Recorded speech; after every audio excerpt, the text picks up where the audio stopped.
Soyez les bienvenus dans cette nouvelle dimension.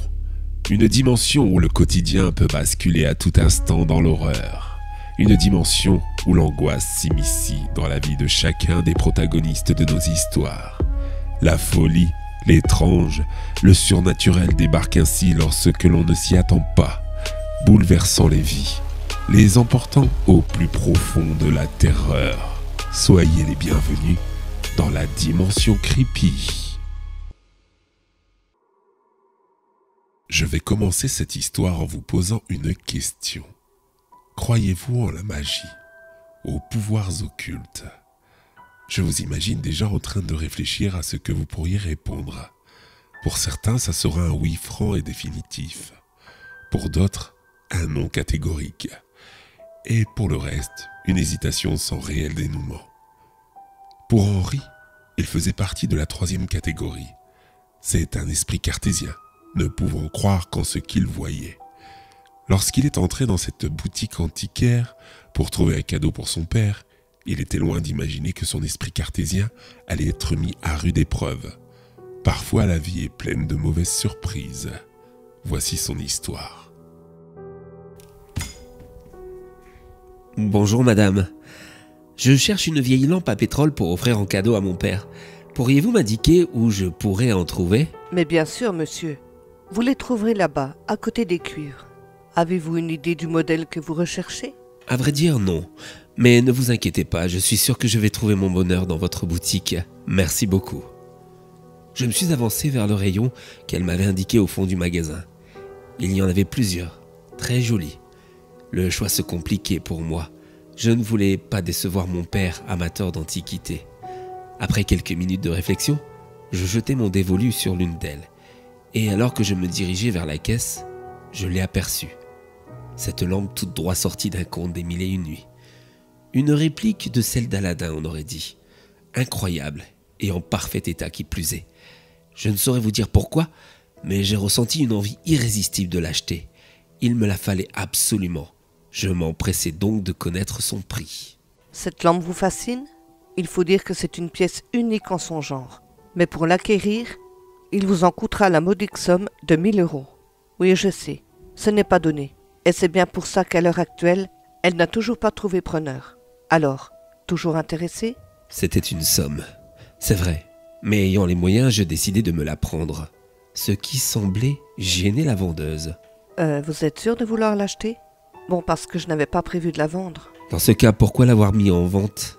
En quoi ça vous dérange de vous en séparer? À vrai dire, c'est parce que cette lampe est spéciale. Elle est magique. Oui, je sais, vous allez me prendre pour une idiote. Mais je vous assure qu'elle est habitée par un génie, mais plutôt maléfique. Un croisement entre le génie d'Aladin et Jafar? Effectivement, je ne vous crois pas. Et pourtant, croyez-moi, c'est bien vrai. Mon grand-père l'a trouvée lors d'un voyage archéologique en Égypte. Il l'a ramenée jusqu'ici comme souvenir. Mais un jour, alors qu'il nettoyait celle-ci, un génie sombre en est sorti, lui attribuant 6 vœux aux conséquences lourdes, car chaque vœu prononcé coûterait la vie à un être humain, voire plus selon l'importance du vœu. Mon grand-père étant un homme simple, ses vœux n'étaient pas très ambitieux. La santé pour lui et ses proches, l'ouverture de cette boutique. Bref, 6 petits vœux qui coûteront la vie à 2 lapins, un chat, son chien, le cheval qu'il aimait monter et son grand-père.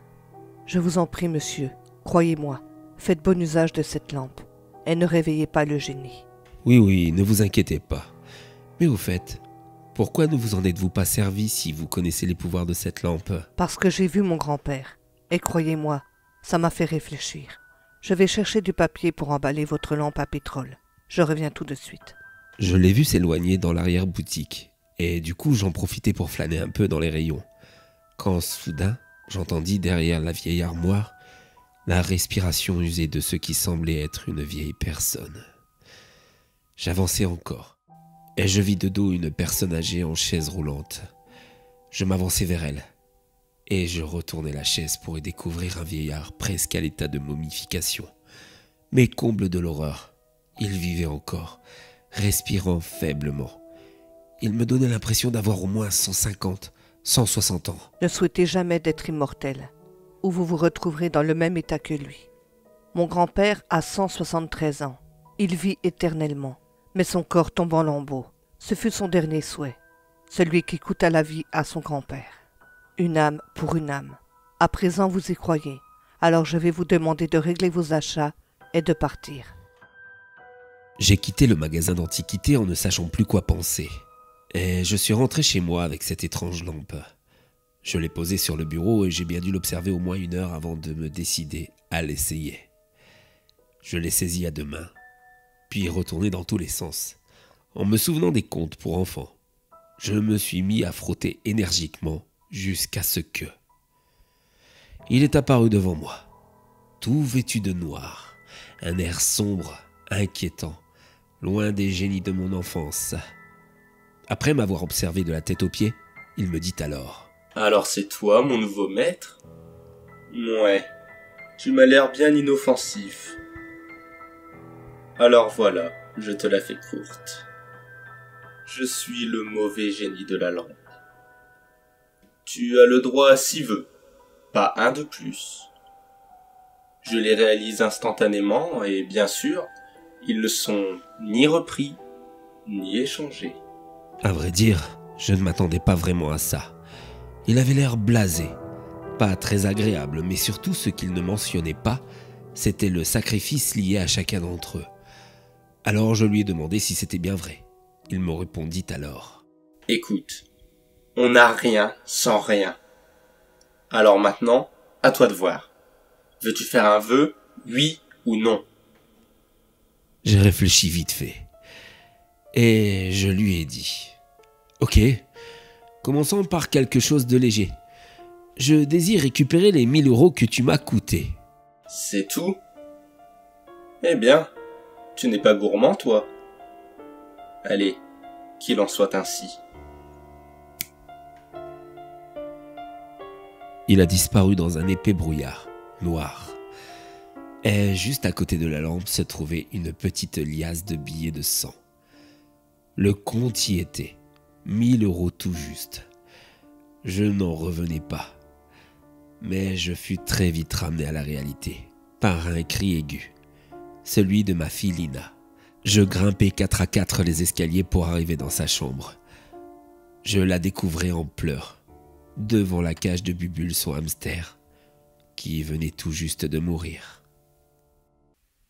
Ainsi se termine notre premier épisode du Génie du Mal. Henri a plutôt été raisonnable pour son premier vœu, mais mon petit doigt me dit que les prochains risquent d'être bien plus ambitieux, et les conséquences beaucoup plus graves. Finalement, rien d'étonnant, car c'est ainsi que ça se passe dans la dimension creepy.